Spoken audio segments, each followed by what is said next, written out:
Good morning students. कल मैंने या पिछले वीडियो में मैंने जो बताया था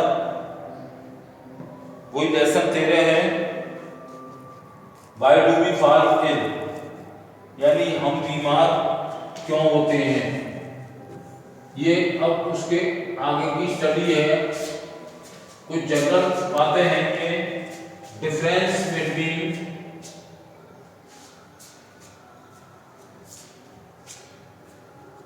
सिम्टम्स एंड साइन,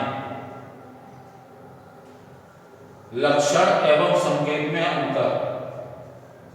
लक्षण एवं संकेत। तो इससे पहले मैं थोड़ा इसकी, कल मैंने जैसे स्वास्थ्य के बारे में बताया था कि स्वास्थ्य क्या है।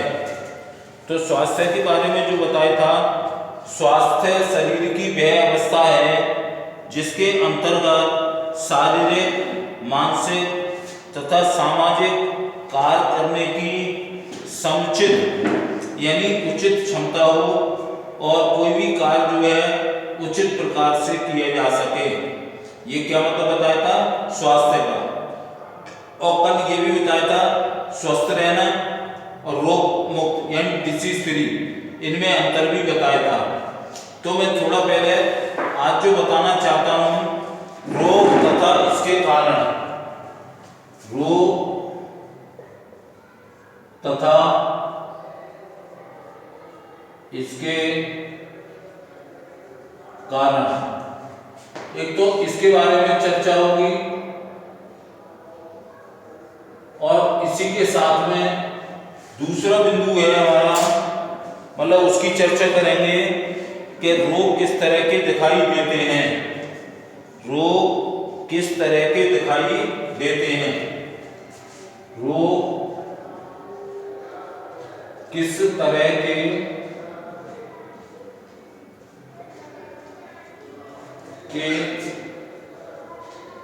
दिखाई देते हैं।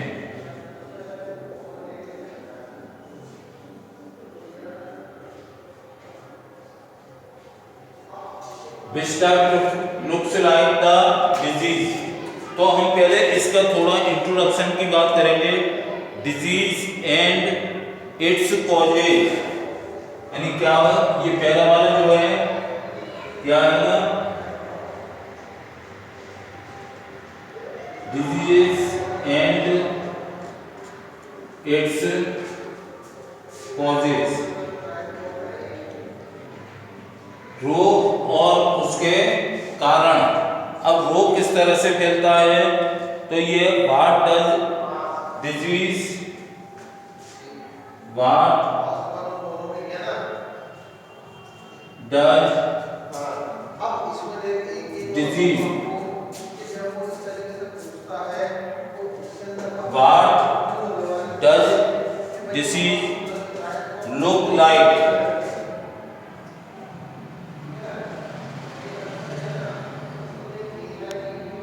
पहले मैं इसके थोड़ा ये दो बातें जो लिखी हुई हैं, हम बीमार क्यों होते हैं इस लेसन में, मतलब जो है मतलब दो बातें ये हिंदी में लिखी हुई हैं, ये इंग्लिश में। तो इससे पहले मैं थोड़ा मतलब इसके इंट्रोडक्शन के बारे में बताना चाहता हूं कि मतलब what does disease look like, किसकी तरह दिखाई देते हैं। तो इसमें इसके बाद में सिम्टम्स और साइन में डिफरेंस बताने की कोशिश करूंगा। तो जैसे मान लो कि ये पहले पता लगाना पड़ता है कि हमें कोई रोग है कि नहीं है। तो इसमें रोग और इसके कारण का पहले हमें क्या देखना है कि पहले हमें यह पता लगाते हैं या हमें कैसे पता लगता है कि हमें कोई रोग है, या कैसे पता लगता है कि शरीर में कुछ हमारे कमी है। फिजिकल कमी नहीं, तीनों तरह के स्वास्थ्य आएंगे, शारीरिक, मानसिक और सामुदायिक, ये तीन तरह के होते हैं।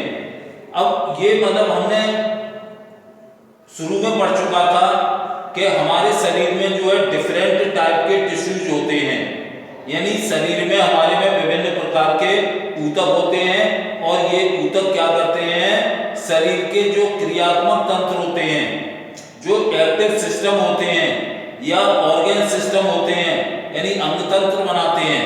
जैसे मूत्र का उत्सर्जन तंत्र ले लें तो इसमें विभिन्न प्रकार के अंग पाए जाते हैं, जिसमें मेन है किडनी, फिर है यूरेटर, फिर है मूत्राशय और फिर है मूत्रमार्ग। ये पूरे अंग, पूरा सिस्टम मिलकर के उस मूत्र के उत्सर्जन के कार्य को संपन्न करते हैं। अब यहाँ एक बात समझ लो, हर अंग तंत्र का यानी ऑर्गन सिस्टम का एक विशेष अंग होता है जिसका एक विशेष कार्य होता है। जैसे मान लो हम डाइजेशन सिस्टम यानी भोजन के आमाशय को ले लें तो यहाँ जो है डाइजेस्टिव सिस्टम यानी कि पाचन तंत्र काम करेगा। अब पाचन तंत्र जो होता है वो हमारे मुख से प्रारंभ होता है। पाचन तंत्र यानी भोजन को पचाने वाला तंत्र, तो ये कहां से प्रारंभ होता है? मुख से होता है और लास्ट जो है वो गुदा द्वार यहां तक चलता है। मैंने कहा ना हर अंग का कार्य विशिष्ट होता है। तो पाचन तंत्र जो होता है वो मुख से प्रारंभ होता है और कहां पर जाकर के खत्म होता है? गुदा द्वार पर जाकर के खत्म होता है। तो यहाँ पर क्या बताया जाता है? या ये बताया जाता है कि हम जो कुछ भी खाते हैं और उस खाए गए भोजन को डाइजेशन यानी पचाते हैं, तो ये कार्य जो है सारे अंग मिलकर के करते हैं, एक अंग नहीं होता है। इसी प्रकार से अगर हम कंकाल तंत्र यानी स्केलेटन सिस्टम को ले लें तो हमारा जो कंकाल तंत्र है वो हमारे शरीर को सपोर्ट यानी सहारा प्रदान करता है और ये जो है हमारे शरीर के लोकोमोशन अर्थात गति में भी सहायता करता है। अब बात ये आती है जब कोई हम या किसी को भी व्यक्ति को कोई रोग होता है तो शरीर का एक अथवा अनेक अंगों एवं तंत्रों में जो क्रिया होती है या संरचना में कोई कमी आ जाती है। अंग तथा तंत्र किस किस में? अंग तथा तंत्र के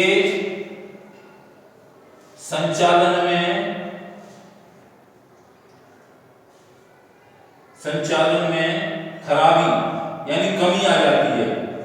जैसे हम भोजन को अगर पचा रहे हैं, अगर उसका एक अंग आमाशय सही ढंग से कार्य नहीं कर रहा है, किसी कारण से खराब हो गया है, तो इसका प्रभाव जो है रोग के लक्षण के रूप में हमें दिखाई देने लगते हैं। अब रोग के लक्षण ही, ये लक्षण अगर पैदा हो जाते हैं तो वो किसका संकेत देंगे हमें? किसके सामने बताएंगे कि कोई ना कोई शरीर में खराबी है। तो अगर हम और भी ले लें, जैसे कोई हेडेक यानी सिर दर्द, डिसेंट्री यानी कि खांसी वगैरह, कफ, सिर दर्द, खांसी या डिसेंट्री, दस्त हो रहे हैं या किसी घाव में हमारे में पस आ गया है, मवाद आ गया है, तो ये सभी क्या हैं? लक्षण हैं।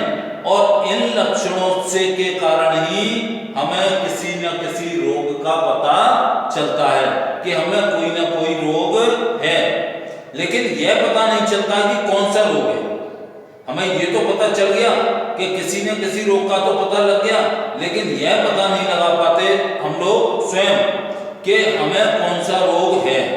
जैसे मतलब बाई एग्जाम्पल हम ले, जैसे हमारे सिर दर्द हुआ यानी हेडेक, सिर दर्द का कारण जो है अब पता लगाते हैं, साइकोलॉजिस्ट भी पता लगा सकते हैं, डॉक्टर भी पता लगाते हैं कि सिर दर्द का कारण क्या है।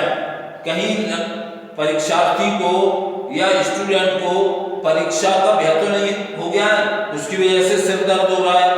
या एक रोग होता है मेनिंजाइटिस यानी बरणशोथ के कारण भी, उस रोग का नाम क्या है? बरणशोथ।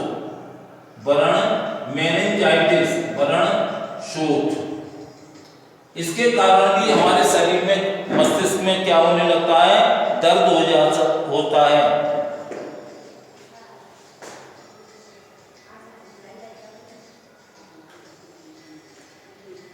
वरण शोथ मेनिंजाइटिस,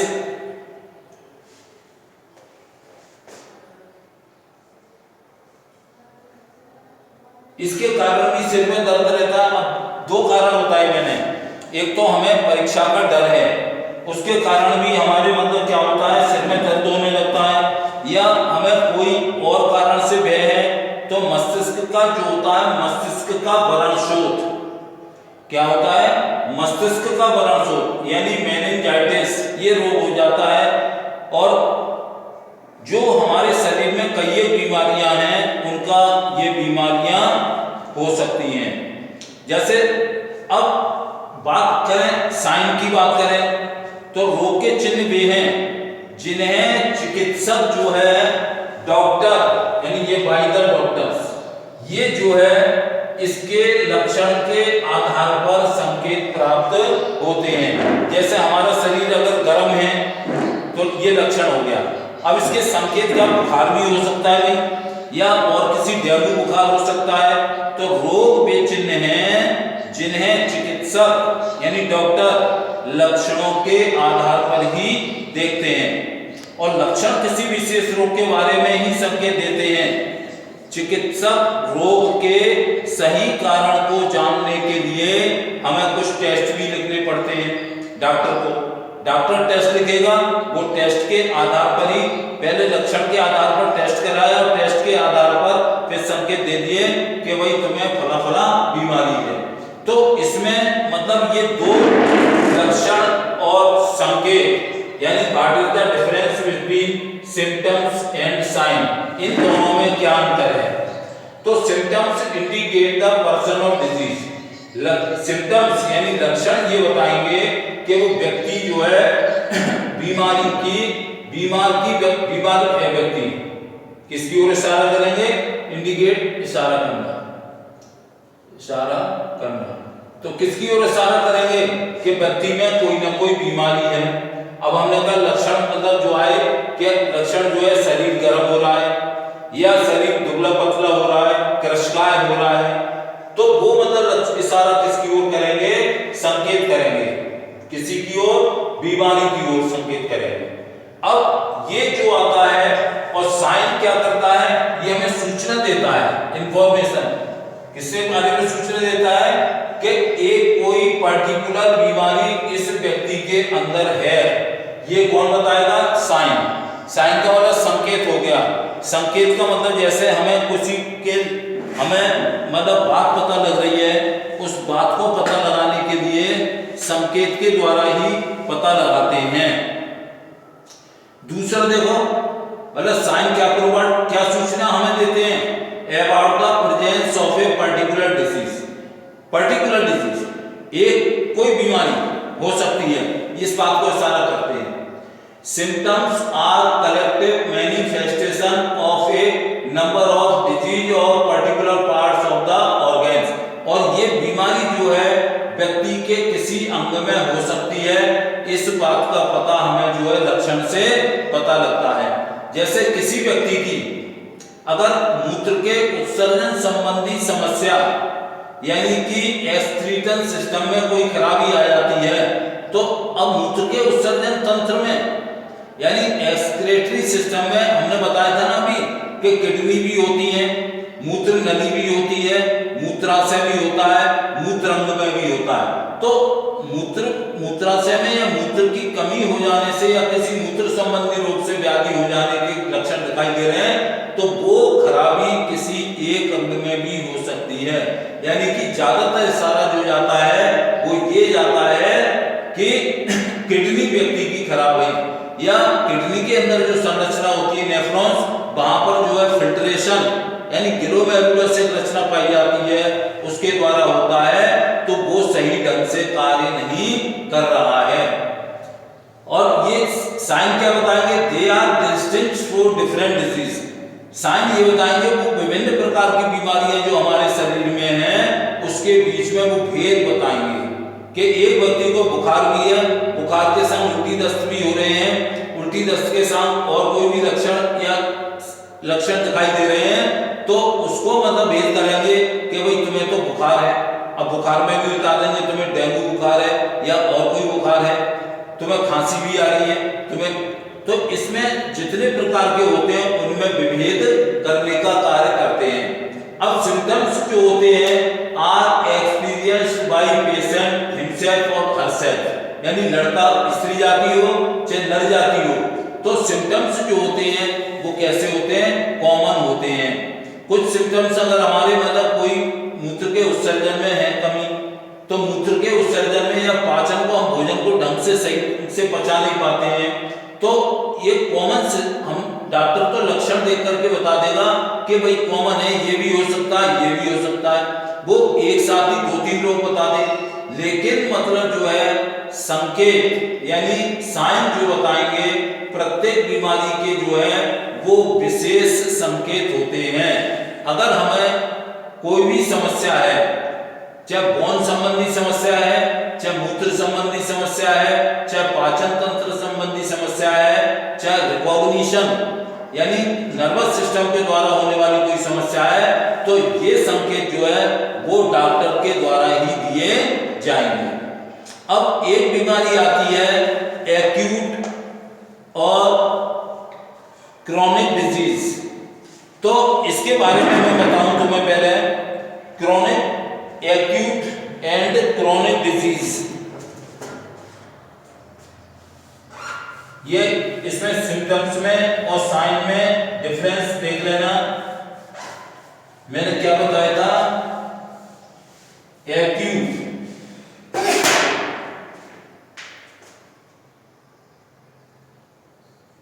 एंड क्रॉनिक।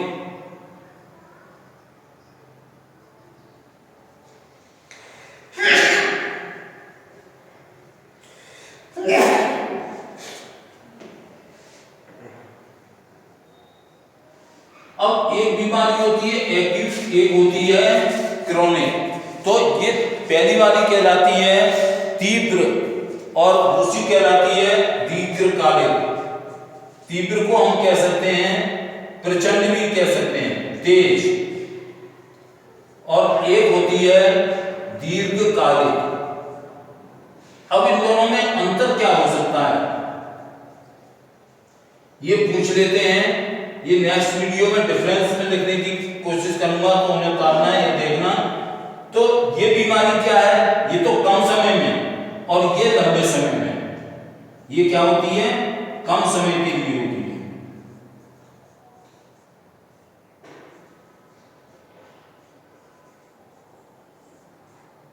और ये जो होती है वो लंबे समय तक हो सकती है, लंबे लॉन्ग पीरियड।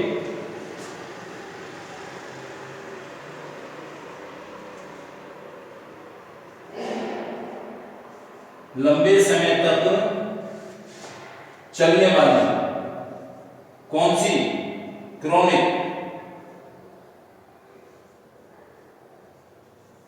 अब इस बीमारी का मतलब इसमें भी कभी कभी डिफरेंस पूछ लेते हैं, what is the difference between chronic acute disease and chronic disease. तो हम ये कह सकते हैं कोई भी रोग अगर जब व्यक्ति को हो जाता है तो उसकी अभिव्यक्ति जो है वो विभिन्न प्रकार से होती है, यानी रोगों की अभिव्यक्ति जो है कैसी होती है, भिन्न भिन्न प्रकार से करते हैं। और यह जो है एक फैक्टर पे बीमारी निर्भर नहीं करती बल्कि कई एक फैक्टर पर निर्धारित करती है। एक फैक्टर हमें हो गया, मान लो कोई बीमारी हमें लग गई तो डॉक्टर डायग्नोसिस करता है, फिर रेमेडी करेगा, उपचार करेगा। तो मतलब एक बीमारी जो है वो एक फैक्टर पर निर्भर न करके कई एक फैक्टर पर निर्धारित करती है, यानी एक बीमारी कई एक कारकों पर निर्भर करती है।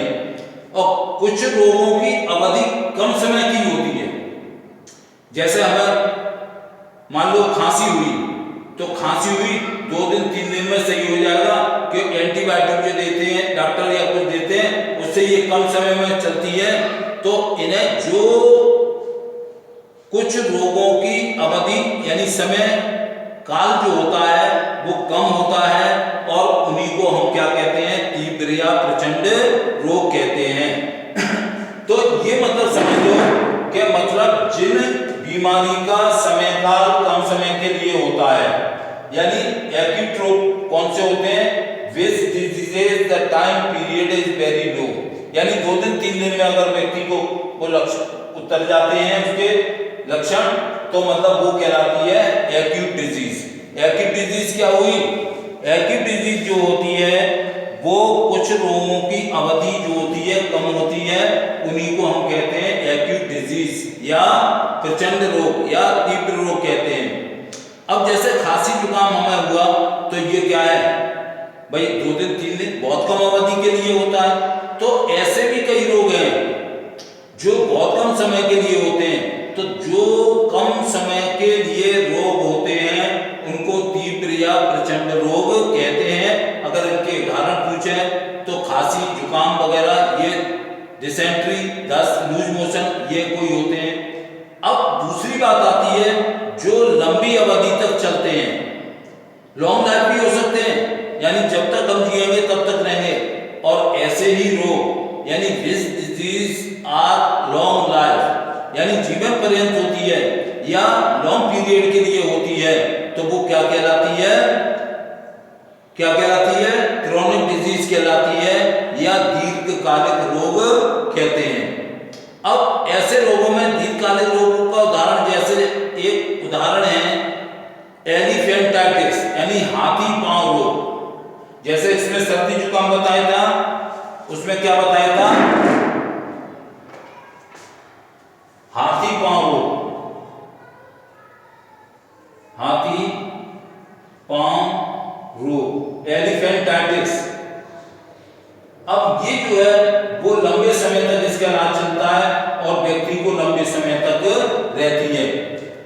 हाथी की तरह पांव हो जाते हैं सूज करके, इसीलिए इसे एलिफेंटाइटिस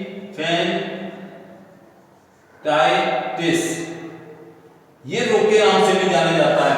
तो इसका रोग का नाम ये क्यों पड़ा? क्योंकि पैर जो होते हैं वो सूज करके इतने मोटे होते हैं, हो जाते हैं कि वो हाथी की तरह दिखाई देते हैं, तो उन्हें एलिफेंटाइटिस रोग के नाम से जाना जाता है। मतलब ये रोग पूरे भारत में नहीं है, भारत के कुछ हिस्सों में जरूर पाया जाता है, ये ध्यान में रखना। अगर इसके उदाहरण पूछें तो ध्यान रखना, ये अपनी जनरल नॉलेज से भी लिख सकते हो। कम समय तक के लिए जो रोग लगा है वो कहलाएगा एक्यूट या तीव्र रोग, और जो लंबे समय तक चलते हैं उन्हें हम कहेंगे दीर्घकालिक रोग। तो एलिफेंटाइटिस जो है वो मतलब दीर्घकालिक रोग में आता है। तो उसके लिए आप ध्यान में रखना है कि किस प्रकार कौन से रोग लंबे समय तक। अब जैसे मान लो बोन फ्रैक्चर हो गया, कोई एक्सीडेंट में बोन फ्रैक्चर हो गई, हड्डी टूट गई, तो उसमें लिंपिंग वाला लंगड़ानेपन का गुण का कारण कई एक बीमारियां वो लंबे समय तक भी हो सकती हैं, लेकिन शरीर से नहीं होती, वो केवल कंकाल तंत्र में यानी हड्डियों की टूटने के कारण होता है। अब मैं कुछ क्वेश्चन लिख रहा हूं तो उनका आंसर लिख करके लाना। जैसे पहला क्वेश्चन है, परिभाषा उसकी लिख करके लाना है। पहला मैं लिख रहा हूं, ये होमवर्क में भी डाल सकते हो तुम।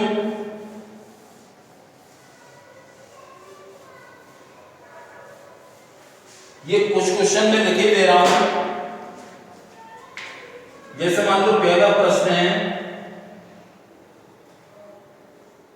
ये होमवर्क में डाल लेना, स्वास्थ्य क्या है?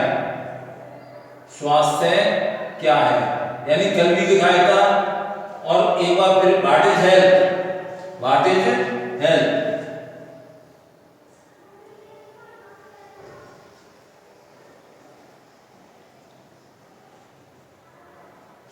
दूसरा क्वेश्चन में लिख रहा हूं, मतलब ये है तो छोटे छोटे, लेकिन तुम देख लेना अपने दिमाग से हैं। अच्छे स्वास्थ्य के लिए किन किन बातों की जरूरत होती है? अच्छे स्वास्थ्य के लिए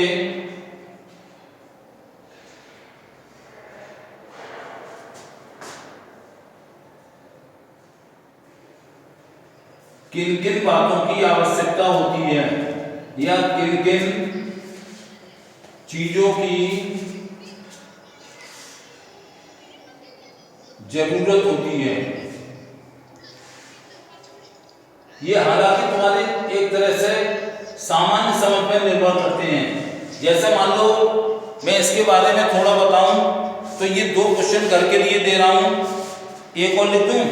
अच्छा, जैसे अच्छे स्वास्थ्य के लिए हमारा जो है संतुलित भोजन होना चाहिए, पौष्टिक भोजन होना चाहिए, रेगुलरली एक्सरसाइज यानी नियमित व्यायाम होने चाहिए, सामुदायिक स्वच्छता का स्वच्छता का चार्ट मैं कल बनाऊंगा, उसको देख लेना। 5S के नाम से आता है वो, तो उसको मैं बना दूंगा, तो उसको ध्यान करना। तो अच्छे स्वास्थ्य के लिए पौष्टिक और संतुलित भोजन, नियमित व्यायाम, सामुदायिक स्वच्छता, इनकी जरूरत होती है। और ये क्वेश्चन होमवर्क में रजिस्टर पे जरूर कर लेना। तब तक के लिए धन्यवाद, थैंक यू।